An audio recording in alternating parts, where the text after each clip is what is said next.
এবার অনেকটা চুপিসারে জীবনের নতুন এক অধ্যায়ে পা দিতে চলেছেন জাতীয় নাগরিক পার্টি এনসিপির জ্যেষ্ঠ যুগ্ম মুখ্য সমন্বয়ক আব্দুল হান্নান মাসুদ।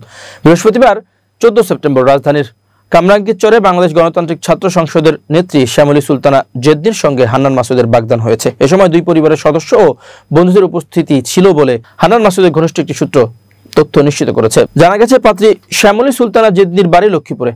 তিনি বাংলাদেশ গণতান্ত্রিক ছাত্র সংসদ বাকছাস কেন্দ্রীয় নির্বাহী সদস্য হিসেবে দায়িত্ব পালন করছেন। এছাড়া জেদ্দি বাকছাসের মিডিয়া সেলের সহ সম্পাদক হিসেবেও আছেন।